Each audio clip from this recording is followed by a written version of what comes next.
बिस्मिल्लाहिर्रहमानिर्रहीम, अस्सलाम वालेकुम। वीज़ा इन्फो चैनल में सब दोस्तों को खुश आमदीद। मैं आपका दोस्त मोहम्मद नुमान।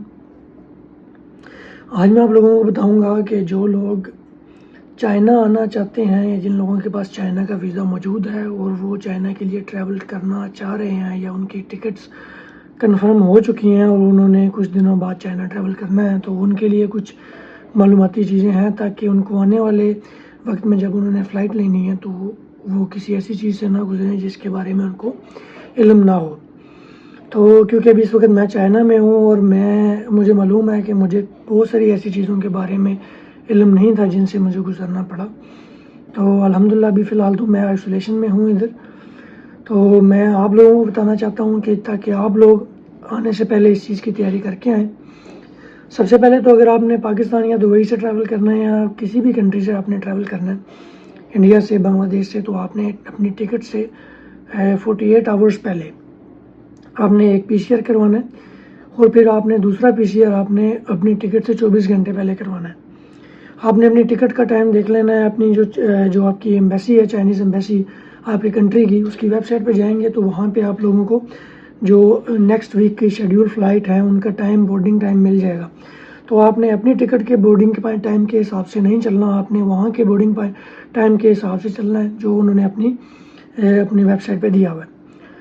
तो उसके हिसाब से आपने 48 आवर्स बैक चले जाना है। तो वो जो भी टाइम बनता है उस टाइम में आपने जाके अपना पीसीआर करवा लेना है। जो टाइम होगा 48 आवर पहले का, वो आपने जब आपने पीसीआर करवाना है उसका टाइम होगा, रिपोर्ट का टाइम नहीं होगा। रिपोर्ट आपकी 6 घंटे बाद आएगी। आपका टाइम 48 आवर्स पहले से वहाँ से काउंट होगा जब आपने पीसीआर करवाना है। और जैसे ही आपने फिर उसके बाद आपने 24 घंटे पहले पीसीआर करवाना है। फिर ये दोनों रिपोर्ट्स और दोनों चीज़ें आपने याद रख लेनी है कि ये जो दोनों पीसीआर आपने करवाने हैं ये आपने अलग अलग जो है वो हॉस्पिटल से करवाने हैं, एक ही हॉस्पिटल से नहीं करवाना, ठीक है। और फिर ये दोनों आपने पीडीएफ आपने सबमिट करवाने हैं। जो इनकी वेबसाइट है वहाँ पे, जो एम्बेसी की वेबसाइट होगी वहाँ पे आपने सबमिट करने। और फिर वो एम्बेसी की वेबसाइट आपको एक सुबह के 8 बजे और एक दिन के 10 बजे, यानी कि रात के 10 बजे वो एनालाइज करते हैं आपकी रिपोर्ट को। इसके दौरान ही आपको वो एनालाइज करके आपको वो ग्रीन कोड वो सबमिट कर देंगे। अगर तो आपका ग्रीन कोड हो तो इसका मतलब है कि आप ट्रैवल कर सकते हैं। अगर किसी भी और कलर का हो तो इसका मतलब है कि वो आप अपनी एम्बेसी से रब्ता करें, वो आपको इसके अकॉर्डिंगली बताएंगे। उसके नीचे नंबर आपको दिए हुए होंगे, आप वहाँ पे एम्बेसी में रब्ता कर सकते हैं। अगर तो आपका ग्रीन कोड है, आपने मुतलका डे जब आपकी फ़्लाइट है उस दिन आपने कोशिश करनी है कि कम से कम भी आप 12 से 14 घंटे पहले आप एयरपोर्ट पे चले जाएं। एयरपोर्ट पे आप 12 से 14 घंटे पहले चले जाएंगे तो वहाँ पे आपका एक और पीसीआर होगा। आपको ज़्यादा टाइम इसलिए बता रहा हूँ ताकि आप वहाँ पे चले जाएं और आपका टाइम रहते रहते आपके सारे काम हो जाएं। वहाँ पे आपका एक और पीसीआर होगा और उसके बाद आपको 4 से 5 घंटे बाद आपको बोर्डिंग मिलेगी। बोर्डिंग आपने ले लेनी है, आपने फ़्लाइट में बैठ जाना है। फ़्लाइट लेने के बाद आप जब यहाँ पे लैंड करोगे और यहाँ पे आपने ये चीज़ देखनी है कि जो आपका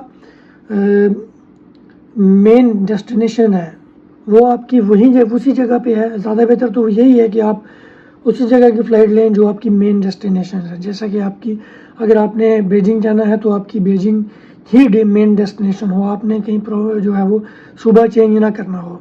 अगर आपने शंघाई जाना है तो शंघाई ही मेन आपकी डेस्टिनेशन हो जहाँ पे आपने लैंड करना है। अगर तो आपने गुआंजो जाना है तो गुआंजो ही आपकी मेन डेस्टिनेशन हो। उससे ये होगा कि आपकी मेन डेस्टिनेशन जो है, यानी कि अगर आप गुआंजो में आपने लैंड किया, जिस तरह कि मैंने गुआंजो में लैंड किया, तो मेरे 7 दिन का क्वारंटाइन तो गुआंजो में मस्ट है। इसके बाद अगर मैं सुबह चेंज करता हूँ तो फिर मुझे 3 दिन का क्वारंटाइन करना पड़ेगा, आइसोलेशन करना पड़ेगा। तो उस पर ये चीज़ होती है कि अगर मैं अगर मैं गुआंजो में ही रहता हूँ तो फिर मुझे 10 दिन का गुआंजो में ही करना पड़ेगा। करना मुझे 10 दिन का ही पड़ेगा, लेकिन ये है कि फिर मुझे यहाँ से जाना नहीं पड़ेगा। इसमें मुश्किल ये होती है कि अगर मुझे मैंने यहाँ से शेंजन जाना है तो मुझे यहाँ से शेंजन नज़दीक है तो 7 दिन के बाद मैं शेंजन जा सकता हूँ, सिर्फ एक शर्त पे कि अगर मेरे कोई जानने वाला अपना हो या मेरा कोई फैमिली फ्रेंड हो जो मुझे यहाँ से आके ले जाए और मुझे बताए और इधर आके इनको बताएगा कि मैंने इसको अगले 3 दिन किस जगह पे रुकवाना है। तो फिर प्रॉपर तौर पे सिस्टम में वो चीज़ इंटर होगी और वो मुझे जाके उस जगह पे रुकवाएगा नहीं तो वो जवाबदेह होगा गवर्नमेंट को कि बंदा कहाँ गया है, ठीक है। तो इसलिए अगर तो आप किसी ऐसी जगह पे लैंड करते हो जहाँ से अगली डेस्टिनेशन आपकी बाय आपने फ़्लाइट के थ्रू जाना है, तो फिर आपको यहाँ से बस आएगी उठा के आपको एयरपोर्ट ले जाएगी, एयरपोर्ट से बाई एयर आप जाओगे नेक्स्ट एयरपोर्ट में, वहाँ से बाई बस आप जो है वो जहाँ भी आपने जाना है वो आपको ड्रॉप करेगी, ठीक है। उसमें ये चीज़ होता है 7 दिन का क्वारंटाइन जो आपने इधर करना है वो आप पे, सारा खर्चा आप पे होता है। अभी आप पे डिपेंड करता है, आपकी लक पे डिपेंड करता है कि बस वहाँ से पिक करती है एयरपोर्ट पे। चलो यहाँ से शुरू कर लेते हैं कि आप एयरपोर्ट पे आ गए हो, एयरपोर्ट पे आके आपको एयरपोर्ट पे लैंड करवा के आपको बिठा देते हैं। एयरपोर्ट पे आपको फ्री ऑफ कॉस्ट एक और PCR होता है, उसके बाद वो आपको छोड़ते हैं, आपको एक बस में बिठा देते हैं, जितने भी एक बस में बंदे बैठ सकते हैं आपके सामान के समेत। आप बस में बैठ गए और फिर आपको बस 1 बाय 1 होटलों पे रोकती जाती है, जितने जितने बंदे होटलों को ज़रूरत है वो उतने उतने बंदे रखते जाते हैं। उसके बाद फिर आगे जैसे ही आप किसी ऐसे होटल में रुक जाते हो, यानी कि आपकी बारी आ जाती है, आप होटल में रुकते हो, फिर वो बड़ी एहतियात के साथ आपको लेके जाते हैं, और फिर आपकी लक पर डिपेंड करता है कि वो होटल कितने % चार्जेस आपको लेता है। मैं जिस होटल में ठहरा हुआ हूँ ये तकरीबन 400 युआन इसके चार्जेस हैं पर डे के, विदाउट फूड।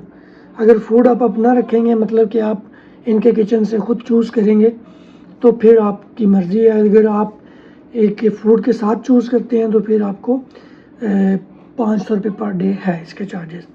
7 दिन के हिसाब से आपने इनको चार्जेस जमा कराने हैं, तो फिर आपको ये अंदर आपको कीज़ दे देंगे, फिर आप ये अंदर जाके होटल में स्टे कर सकते हैं। 7 दिन में आप बाहर नहीं जा सकते। रोज़ाना वो एक बंदा सुबह टाइम आएगा और आपका PCR लेके चला जाएगा, और फिर शाम टाइम आके अगेन आपका PCR लेगा। वो ये PCR आपका फ्री ऑफ कॉस्ट है, इसकी कोई चार्जेस नहीं है। 7 दिन के बाद अगर तो आप पब्लिक ट्रांसपोर्ट नहीं ले सकते, अगर तो आपने बाई एयर जाना है तो फिर आपने फ़्लाइट डिटेल्स उसमें मेंशन करनी है अपने QR में, तो फिर आप यहाँ से जा सकते हैं। अगर नहीं तो फिर आपने 10 दिन यहाँ पे कंप्लीट करने हैं, उसके बाद आपने बाई ट्रेन जाएं या बाई एयर जाएं, आपकी मर्ज़ी है। अब मैंने शेंजन जाना है तो मेरा वहाँ पे जाने वाला कोई भी नहीं है, तो मैं यहाँ पे 10 दिन कंप्लीट करूँगा। 10 दिन के बाद मैं यहाँ से बाई ट्रेन शेंजन जा सकता हूँ। अब शेंजन जाऊँगा, गोंजो वाले तो कह रहे हैं कि आप अगर 10 दिन यहाँ पे कंप्लीट करते हो तो आपको वहाँ पे क्वारंटाइन 3 दिन का करने की ज़रूरत नहीं है। लेकिन अब ये जाऊँगा तो वहाँ पे पता चलेगा कि मेरे साथ क्या होता है। आपके साथ शेयर करने का मकसद ये था कि आप एक तो अपने साथ पैसे लेके आएँ, ठीक है, और दूसरा अपने आप को मेंटली तौर पे इस चीज़ से प्रिपेयर होके आएँ कि आपने 7 दिन एक कमरे में बंद रहना है, 7 से 10 दिन, और अपने साथ खाने पीने को कुछ ऐसा लेके आएँ ताकि आपने यहाँ पे 10 दिनों में कुछ खाना है। क्योंकि अगर किसी आप चाइनीज़ होटल में रुकोगे तो आपको फ्रूट और बॉयल राइस और उसके अलावा आपको फ्राइज़, इसके अलावा कोई और चीज़ ऐसी नहीं है जो मुझे देखने और खाने को मिली हो। तो इसके अलावा भी अगर और कोई चीज़ आपने जाननी हो तो आप मुझसे रब्ता कर सकते हैं। आप सबका दोस्त मोहम्मद नुमान। अल्लाह हाफ़िज़।